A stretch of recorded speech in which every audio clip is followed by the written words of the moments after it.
నిరీక్షణ సమయం నీ హృదిలో క్రీస్తు ప్రేమ స్వరం. నిరీక్షణ సమయం ఇది సమాధాన సమయం. నిరీక్షణ సమయం నీ హృదిలో క్రీస్తు ప్రేమ స్వరం.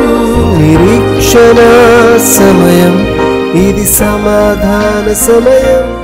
నిరీక్షణ సమయం కార్యక్రమాన్ని వీక్షిస్తున్నటువంటి సహోదరి సహోదరులందరికీ ప్రభునామంలో శుభాలు తెలియచేస్తూ ఉన్నానండి.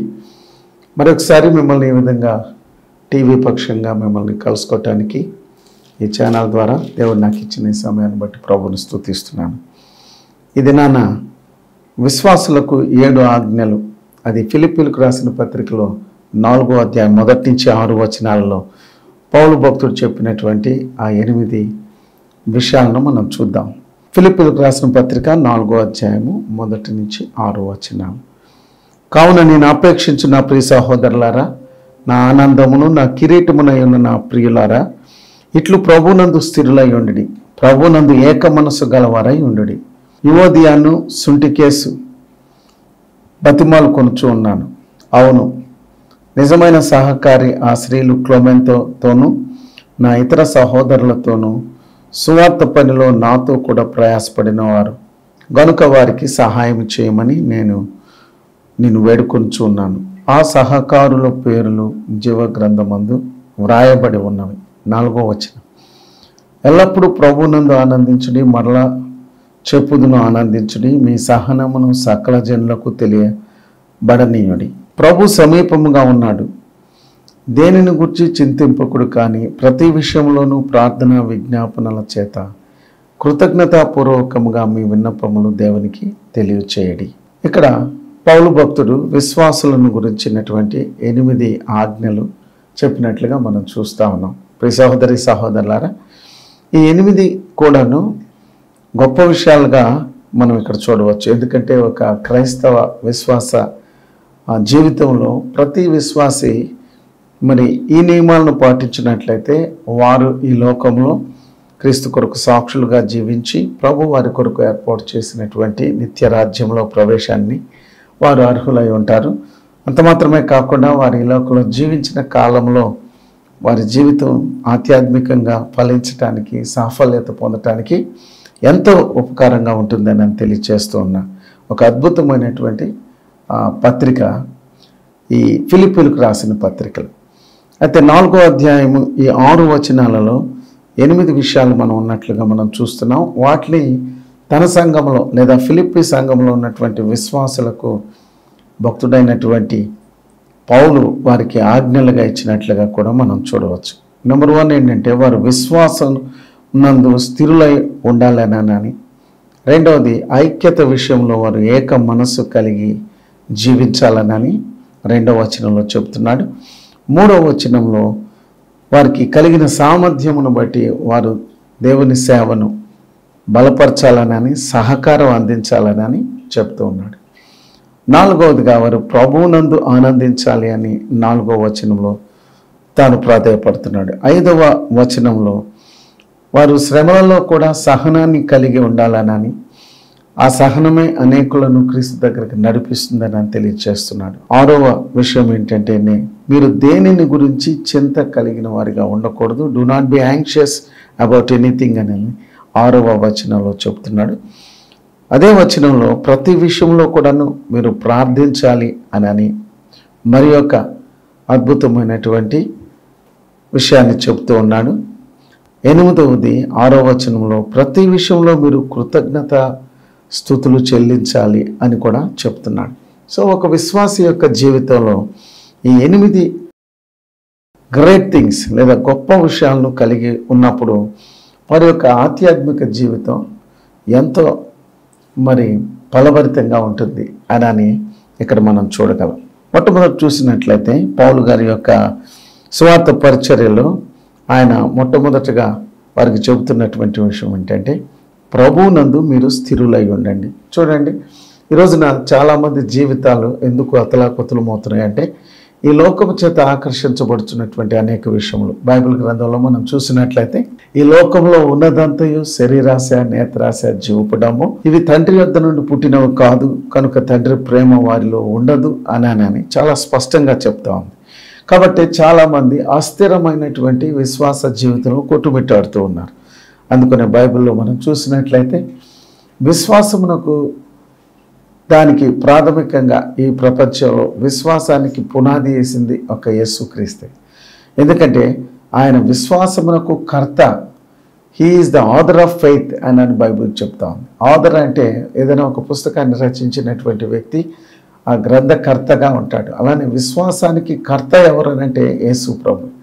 ఈ లోకంలో ఏ మతం అయినా సరే వారికి ఉన్నటువంటి ప్రిన్సిపల్స్ మీద లేదా వారికి ఉన్నటువంటి కొన్ని ఆశయాల మీద, వారికి ఉన్నటువంటి కొన్ని రకములైనటువంటి మూఢ నమ్మకాల మీద, అంటే ఫెనాటిక్ ఫెయిత్స్ మీద వాళ్ళ యొక్క జీవితం ఈ లోకంలో కొనసాగుతుంది. కానీ యేసు ప్రభు తన విశ్వాసులకు లేదా తనను నమ్మినటువంటి వారికి ఆయన తెలియచేసింది ఏంటంటే, నేనే ఈ విశ్వాసానికి కర్త అయి ఉన్నాను, కాబట్టి మీరు నన్ను వెంబడించండి, అప్పుడు మీ జీవితం ఈ లోకంలో స్థిరంగా ఉంటుంది అని యేసు ప్రభు వారు చెప్పాడు. సో ఆ విషయాన్ని మనం ఎప్పుడైతే మనం అర్థం చేసుకుని ముందుకు సాగుతూ ఉంటామో, ఎన్ని శ్రమలు వచ్చినా సరే శోధనలో కూడా వారు విశ్వాసమునకు కర్త అయిన యేసుక్రీస్తునందు స్థిరమైనటువంటి విశ్వాసం కలిగిన వారుగా స్థిరులుగా ఉంటారు. యేసు ప్రభు వారు ఆయన వాక్యం వినేటువంటి వారిని 4 రకాలుగా పోల్చిన విషయాన్ని మనం చూస్తాం. సో ఆ విత్తనం అనగా దేవుని యొక్క వాక్యము మరి ఎవరి విరిగి నలిగినటువంటి హృదయాల్లో పడిందో అది చక్కగా ఫలించినట్లుగాను, అవి 30 60 100 వారి యొక్క ఆధ్యాత్మిక జీవితం ఫలభరితంగా ఉన్నట్లుగా మనం చూస్తాం. సో ప్రియ సహోదరి సహోదరులారా, మరి క్రీస్తునందు స్థిరమైనటువంటి విశ్వాసాన్ని మనం కలిగి ఉండాలి. రెండో విషయంలో తానేం చెప్తున్నా అంటే, ప్రభునందు ఏక మనస్సు కలవరై ఉండుడి అని యువదియాను సుంటికేను బతిమాలుకొనుచున్నాను. బహుశా వీరిద్దరి మధ్య ఉన్నటువంటి కొన్ని భేదాభిప్రాయాల వలన సంఘంలో మరి ఒక రకమైనటువంటి గలిబిలి చోటు చేసుకుని ఉండవచ్చు. కాబట్టి ఏక మనస్సు అనేటువంటిది చాలా ఇంపార్టెంట్ అనేటువంటి విషయాన్ని తెలియజేస్తుంది. ఐక్యత కలిగి ఉండటంలో ఒక విశ్వాసి తన ఇరుగు పొరుగు వారితో ఎప్పుడైతే ఐక్యత కలిగి ఉంటారో అది దేవునికి ఇష్టమైనటువంటిది. సహోదరుల ఐక్యత కలిగి ఉండుట ఎంత మేలు, ఎంత మనోహరము అని బైబిల్ చెప్తా ఉంది. కాబట్టి ప్రియ సహోదరి సహోదరులారా, ఐక్యత కలిగినటువంటి వారిగా ఏక మనసు కలిగి ఉండాలి అని వారు విశ్వాసులకు తెలియచేస్తున్నారు. ఈనాటి విశ్వాసులు కూడాను క్రీస్తు మనసును కలిగి ఈ లోకంలో జీవించాలి అని, శత్రువులను సైతం ప్రేమించవలసినటువంటి గొప్ప సందేశాన్ని యేసు ప్రభు మనందరికీ తెలియజేస్తున్నాడు. ఈ కార్యక్రమాన్ని చూస్తున్నటువంటి మీలో ఎవరైనా సరే ఇలాంటి విషయాలలో మీ జీవితం కానీ పొరపాట్లు ఉన్నట్లయితే, ఇదిగో ఈ సందేశం ద్వారా ప్రభు నీతో మాట్లాడుతున్నాడు కనుక ఇప్పుడే మీరు ఎవరితో అయితే ఐక్యత లేనివారిగా ఉన్నారో, సఖ్యత లేనివారిగా ఉన్నారు, అలాంటి వారితో మీరు సఖ్యత కలిగి జీవించినట్లయితే మీ ఆధ్యాత్మిక జీవితం ఫలభరితంగా ఉంటుంది. మూడవది, సహకరించాలి. దేవుని యొక్క పరిచర్యలోను అలానే దేవుని యొక్క పనిలోను యేసుక్రీస్తు యొక్క రాజ్య అభివృద్ధిలో ప్రతి ఒక్కరు తమ వంతుగా తాము సహకరించాలి అని ఇక్కడ పౌలు భక్తుడు ఫిలిప్పీ సంఘానికి చక్కటి ఆదేశాలు తెలియచేస్తున్నాడు. ఆ స్త్రీలు 3వ వచనము, అవును నిజమైన సహకారి ఆ స్త్రీలు క్లెమెంతోతోనూ నా ఇతర సహకారులతోనూ స్వార్థ పనిలో నాతో కూడా ప్రయాసపడిన వారు కనుక వారికి సహాయం చేయమని నిన్ను వేడుకొనుచున్నాను. ఆ సహకారుల పేర్లు జీవ గ్రంథమందు వ్రాయబడి ఉన్నవి. సహకరించడం అనేటువంటిది దేవుని పరిచర్యలో చాలా ఉన్నతమైనటువంటి విషయం. ఎప్పుడైతే దేవుని సేవలో సహకరిస్తారో అలాంటి వారి యొక్క ఆధ్యాత్మిక జీవితంలో ఒక గొప్ప తృప్తిని, సంతోషాన్ని, సమాధానాన్ని వారు పొందగలరు. దావీదు భక్తుడు తన యొక్క కీర్తనలో ఇలా చెప్పాడండి. ఆయన ఏమంటున్నాడంటే, నేను దేవుని యొద్ద నుంచి 2 విషయాలు కోరుకున్నాను. ఒకటి ఆయన ప్రసన్నత కావాలని, రెండవది ఆయన సన్నిధిలో నేను ఎల్లప్పుడూ ఆయన సన్నిధిలో నేను ఉండాలని కోరుకుంటున్నాను అన్నాడు. ఎందుకంటే దేవుని మందిరంలో తాను చేసేటువంటి పరిచర్యను తను ఎంతగానో ప్రేమించేవాడుగా ఉన్నాడు. ఎవరి పేర్లైతే జీవ గ్రంథంలో రాయబడి ఉన్నాయో వారు దీవించబడిన వారు అని బైబిల్ సెలవిస్తూ ఉంది. కాబట్టి ఇక్కడ సహకరించినటువంటి వారి యొక్క పేర్లు జీవ గ్రంథంలో రాయబడ్డాయని వారి పేర్లు ఇక్కడే మనం చూస్తూ ఉన్నాం. ప్రియ సహోదరి సహోదరులారా, అనేక మంది ఈ దినాన దేవుని పనికి సహకరించేవారిగా లేకపోవటం చాలా విచారకరం. అలానే సాతాను పనిలో వారు ఎంతగానో సహకరించటం కూడా మనం చూస్తూ ఉన్నాం. యూదా ఇస్కరియోతు ఎలా చేశాడు, సాతానికి ఎలా సహకరించాడు మనం చూస్తాం.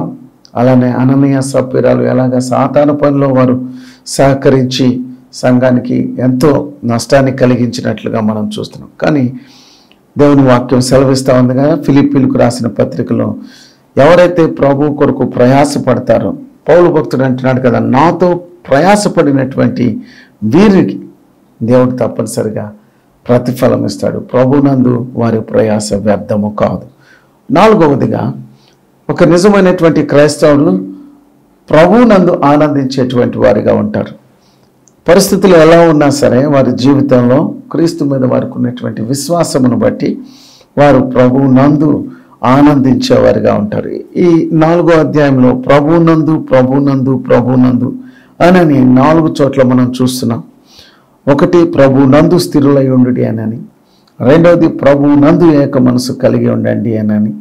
మూడవది, ప్రభునందు ఆనందించుడి అని మనం చూస్తున్నాం. 10వ వచనంలో ప్రభునందు మిక్కిలి సంతోషించి తిని అంటున్నాడు పౌలు భక్తుడు. అలానే 21వ వచనంలో 4వ అధ్యాయము యేసు క్రీస్తు నందు వందనములు అని చెప్తున్నాడు. In Christ in Christ in Christ. Yesu ప్రభువునకు వేరుగా ఉండి ఒక విశ్వాస జీవితం ఈ లోకంలో ఏమాత్రం కూడాను ఫలభరితం కాదు అండి. కాబట్టి ప్రియులారా, ప్రభు నందు మాత్రమే ఆనందించేవాడే నిజమైనటువంటి క్రైస్తవుడు. ఈ లోకంలో ఉన్నటువంటి వారికి ఉన్న ఆధిక్యతలను బట్టి, ఈ లోకంలో వారికి ఉన్నటువంటి ధనధాన్యాలను బట్టి, వారికి ఉన్న పేరు ప్రఖ్యాతులను బట్టి, లేకపోతే స్థితిగతులను బట్టి ఆనందించడం అనేటువంటిది అది క్రైస్తవుని యొక్క లక్షణం కాదు.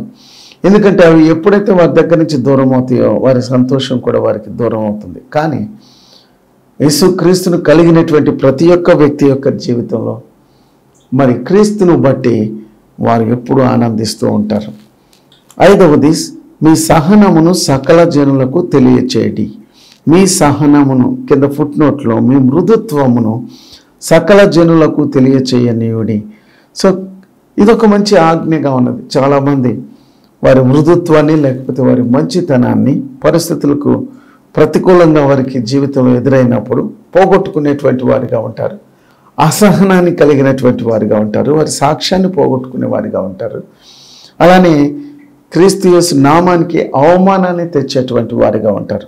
అలా ఉండకూడదు అని 5వ విషయాన్ని మనం చూస్తున్నాం. 6వ ఆజ్ఞ, మీరు దేనిని గురించి చింతింపకుడి. Do not anxious about anything. Yesu ప్రభు వారు ముందుగానే తనను వెంబడించినటువంటి తన శిష్యులతో చెప్పిన మాట మనం వింటున్నాం. అక్కడ 6వ అధ్యాయము మత్తయి సువార్త 33వ వచనం, కాబట్టి మీరు ఆయన రాజ్యమును నీతిని మొదట వెతుకుడి, అప్పుడు అవన్నీ మీకు అనుగ్రహించబడును. రేపటిని గురించి చింతింపకుడి, రేపటి దినము దాని సంగతులను గురించి చింతించును అని యేసు ప్రభు తన శిష్యులకు చెప్పాడు. శిష్యులు అంటే ఎవరండి? యేసుక్రీస్తుని విశ్వసించిన వారందరూ ఆయన శిష్యులే. క్రైస్తవులకు శిష్యులు అనే పేరు బైబిల్లో ఇవ్వబడింది. కాబట్టి నిజమైనటువంటి విశ్వాసికి ఉండవలసినటువంటి లక్షణం ఏంటంటే వారు అన్ని విషయాల్లో కూడాను వారు చింత యావత్తు ఆయన మీద వేసేవారిగాను ఈ లోకంలో శాంతియుతంగా జీవించేటువంటి వారిగా ఉండాలి. 7వది, ప్రతి విషయంలో ప్రార్థించాలి. మనం చూసినట్లయితే ఇక్కడ ప్రతి విషయానికి ఇంటర్లింక్ మనం చూస్తాం. ప్రార్థించేవారు చింతపడరు, చింతపడనటువంటి వారు సహనాన్ని కలిగి ఉంటారు, సహనం కలిగినటువంటి వారు క్రీస్తునందు ఆనందించేవారిగా ఉంటారు. ఎవరైతే క్రీస్తునందు ఆనందించేవారిగా ఉంటారో వారు దేవుని యొక్క పరిచర్యలో సహకారులుగా ఉంటారు. ఎవరైతే దేవుని పరిచర్యలో సహకారులుగా ఉంటారో తప్పనిసరిగా వారు అందరితో మమైక్యమైన ఏక మనసు కలిగిన వారై ఉంటారు. ఎవరైతే ఏక మనసు కలిగి ఉంటారో వారు క్రీస్తునందు స్థిరులుగా ఉంటారు. కాబట్టి ఈ 7 ఒకదానికి ఒకటి అనుసంధానమైనటువంటి స్థితి విశ్వాసుల యొక్క జీవితాల్లో మనం చూస్తున్నాం. ఒకవేళ మీలో ఎవరైనా ఇలాంటి విషయాల్లో ఏమైనా కుదువుపడి ఉంటే, మీరు ప్రభునందు అస్థిరులుగా ఉంటే, ఇప్పుడే ప్రభువా నా జీవితంలో స్థిరమైన మనసు దయచేయండి. ఏక మనసు లేనటువంటి వారిగా ఉన్నట్లయితే ఏక మనసును అడగండి. నమ్మకంగా క్రీస్తు సేవ చేస్తున్నటువంటి వారికి మీ సహకారాన్ని అందించండి. బైబిల్ సెలవిస్తూ ఉంది కదా, ఆయన అందరికీ ఉపకారం చేసేటువంటి దేవుడు, ఆయన అన్యాయస్తుడు కాదు. ఎవరైతే ఆయన పట్ల ప్రేమ కలిగి ఏదైనా ఒక మంచి కార్యం చేస్తే దానికి తగిన ప్రతిఫలాన్ని ఆయన ఇస్తాడు అని. ప్రభునందు ఆనందించండి, శ్రమలలో కూడా సహనాన్ని కలిగి ఉండండి. మరి దేనిని గురించి చింతించొద్దు, ప్రతి విషయంలో ప్రార్థించండి. ప్రార్థించకుండా ఏ పని చేయవద్దు, ప్రార్థించే ప్రతి విషయంలో ప్రభు చేతిలో పెట్టండి. చివరిగా మనం చూసినట్లయితే ప్రతి విషయంలో కృతజ్ఞతాపూర్వకముగా ఆయనకు స్తుతులు చెల్లించండి. ఇది చాలా కష్టమైన విషయంగా ఈ రోజున చాలామంది విశ్వాసుల జీవితంలో చూస్తున్నాం. ఏదైనా వాళ్ళకు మంచి జరిగితే ఒక కృతజ్ఞత కూడికి పెడతారు. ఏదైనా వారికి ప్రమోషను లేకపోతే కలిసి వచ్చే పరిస్థితులు, డబ్బు, పేరు ప్రఖ్యాతులు, లేకపోతే వారు అనుకున్నవన్నీ జరిగితే ఒక థ్యాంక్స్ గివింగ్ ప్రేయర్ పెట్టడం ఉంటుంది. కానీ మనం చూస్తే ప్రతి విషయంలో కూడా కృతజ్ఞత కలిగి ఉండాలి. శ్రమలు వచ్చినా, శోధనలు వచ్చినా, నిందలు వచ్చినా, అవమానములు వచ్చినా, ఎవరైతే ఈ 7 విషయాలు కలిగి ఉంటారో వాళ్ళు తప్పనిసరిగా కృతజ్ఞత కలిగినటువంటి వారిగా ఉంటారు. ఎందుకంటే బైబిల్ చెప్తా ఉంది కదా, మరి క్రీస్తును ప్రేమించే వారికి సమస్తము సమకూడి మేలు కొరకే జరుగుతాయి. మేలు కొరకు జరిగేటువంటి విషయాల్లో కొన్ని కీడు జరిగినా సరే అది మేలు కొరకే అనేటువంటి మంచి గ్రహింపు నిజమైనటువంటి విశ్వాసులకు ఉంటుంది. సో అస్థిరులైనటువంటి వారు, అసహనం కలిగినటువంటి వారు, క్రీస్తు కొరకు ప్రయాసపడినటువంటి వారు, చింతించేటువంటి వారు, ప్రార్థనాహీనులు, ప్రార్థన చేయలేనటువంటి వారు, అలానే కృతజ్ఞతా భావం లేనటువంటి వారు నిజమైన క్రైస్తవులు కానే కాదు. A.W. టోజర్ అనేటువంటి ఒక భక్తుడు 7 విషయాలను గురించి చెప్పి, ఈ 7 విషయాలు కానీ నీ జీవితంలో ఉంటే నీవు నిజమైనటువంటి క్రైస్తవుడివే. అది నీకు నువ్వుగా వేసుకునేటువంటి ప్రశ్న. అది నిన్ను నువ్వు పరీక్షించుకో, ఈ 7 విషయాలు ఉన్నాయో లేదో నీ జీవితంలో ఆయన అని చెప్పి 7 ప్రశ్నలు ఆయన నిజమైన విశ్వాసులకు వేశాడు. నంబర్ 1 ఏంటంటే, నీకు అసలు ఏం కావాలి? నిజంగానే ఈ రోజుల్లో క్రైస్తవులు అని చెప్పుకునేటువంటి ప్రతి ఒక్కరం కూడా మనందరం, ప్రభువా నాకు ఏం కావాలి? యేసు ప్రభు చెప్పాడు, మీకేం కావాలో నాకు తెలుసు కనుక మీరు నన్ను కోరుకోండి అన్నాడు. మరి మనం ఎవరిని కోరుకుంటున్నాం? నీకు అసలు ఏం కావాలో, నువ్వు దేన్ని కోరుకుంటున్నావో ఒక్కసారి నువ్వు నీ జీవితంలో నీ హృదయానికి నువ్వు ఒక ప్రశ్న వేసుకో అంటున్నాడు. రెండవది, దేని గురించి నువ్వు ఎక్కువగా ఆలోచిస్తున్నావు? ఈ లోకంలో దేని గురించి ఎక్కువ ఆలోచిస్తున్నారు? దేవుని గురించి, దేవుని యొక్క ప్రసన్నతను గురించి, ఆయన ఇచ్చిన రక్షణను గురించి, ఆయన మనల్ని ప్రేమించిన ప్రేమను గురించి ఆలోచిస్తున్నారా? మూడవది, నీ ధనాన్ని ఎక్కువగా దేనికోసం ఖర్చు చేస్తున్నావు? ఈ A.W. టోజర్ అనేటువంటి వ్యక్తి ఆధునిక ప్రవక్త అని పిలువబడ్డాడు. చాలా అద్భుతమైన పుస్తకాలు రచించినటువంటి వ్యక్తి. క్రైస్తవ లోకానికి చాలా అద్భుతమైనటువంటి రచనలు అందించాడు. అలానే ఆయన జీవితం అనేక మందికి ఆశీర్వాదకరంగా ఉన్నది. కాబట్టి ఆ వ్యక్తిని గురించి మీతో మాట్లాడుతున్నాను. నీ ధనాన్ని ఎక్కువగా దేనికోసం ఖర్చు చేస్తున్నావో దాన్ని బట్టి నీవు నిజమైనటువంటి క్రైస్తవుడువా లేకపోతే నకిలీ క్రైస్తవుడువా అని నీకు నీవే ప్రశ్నించుకో, నీకు నీవే పరీక్షించుకో. అది నీ మనస్సాక్షి నీకు కానీ కాదు అని చెప్తే దేవుని సన్నిధిలో పశ్చాత్తాపడి నీ జీవితాన్ని సరి చేసుకో అని చెప్తున్నాడు A.W. టోజర్ అనే భక్తుడు. నాలుగవది, ఖాళీగానే ఉన్న సమయంలో నువ్వేం చేస్తున్నావు? చాలామంది చేసే పని మనందరికీ తెలుసు. బైబిల్లో దావీదు భక్తుడు అంటాడు కదా, నేను దివారాత్రములు నీ వాక్యమును నా మనసులో ధ్యానం చేసుకుంటున్నాను అన్నాడు. కాబట్టి ఒక నిజమైనటువంటి విశ్వాసి ఖాళీ ఉన్న సమయంలో ఏం చేస్తున్నావు నిన్ను నువ్వు ప్రశ్నించుకో. ఐదవది, ఎవరితో ఎక్కువ సమయాన్ని గడపడానికి నువ్వు ఇష్టపడుతున్నావు? ఆరవది, దేని గురించి ఎక్కువగా గొప్పగా చెప్పుకుంటున్నావు? దేని గురించి నువ్వు గొప్పగా చెప్పుకుంటున్నావు? ఏడవది, దేనిని చూచి ఎక్కువగా సంతోషిస్తున్నావు? దేనిని బట్టి నువ్వు ఎక్కువగా సంతోషిస్తున్నావు? ఈ 7 ప్రశ్నలకి మొట్టమొదటిది, మనకి అసలు ఏం కావాలి? రెండవది, దేని గురించి ఎక్కువగా ఆలోచిస్తున్నావు? 3, నీ ధనమును దేనికోసం ఎక్కువగా ఖర్చు చేస్తున్నావు? 4వది, ఖాళీగా ఉన్న సమయంలో నువ్వు ఏం చేస్తున్నావు? 5వది, ఎవరితో ఎక్కువ సమయం గడపడానికి ఇష్టపడుతున్నావు? 6వది, దేని గురించి ఎక్కువగా చెప్పుకుంటున్నావు, గొప్పగా చెప్పుకుంటున్నావు? 7వది, దేనిని చూసి సంతోషిస్తున్నావు లేకపోతే నవ్వుతున్నావు? ఈ 7 ప్రశ్నలకి నీకు నువ్వే సమాధానం చెప్పుకోవాలి. ఎందుకంటే ఇప్పుడు చెప్పుకున్నటువంటి ఫిలిప్పీలకు రాసిన పత్రిక 4వ అధ్యాయంలో ఒక విశ్వాసికి ఉండాల్సినటువంటి మరి 8 లక్షణాలు, ఆ 8 లక్షణాలు ఉన్నటువంటి వ్యక్తి తప్పనిసరిగా ఈ A.W. టోజర్ గారు వేసిన ఈ 7 ప్రశ్నలకు దీటైన సమాధానం ఇవ్వగలరు.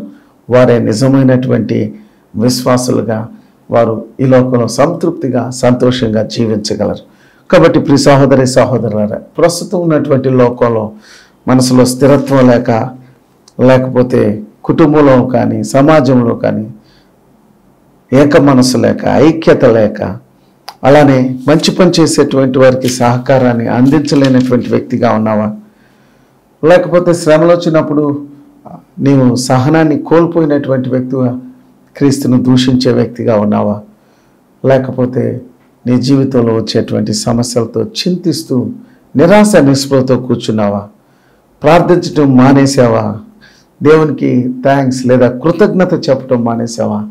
అలా అయితే ఈ సందేశం నీ కొరకే. నిరీక్షణ సమయం కార్యక్రమం ద్వారా మరొకసారి దేవుడు నీతో మాట్లాడుతూ ఉన్నాడు. నీ జీవితాన్ని క్రీస్తుకు అర్పించు. నీ పరిస్థితులన్నింటిలో కూడాను యేసు వైపు చూడు.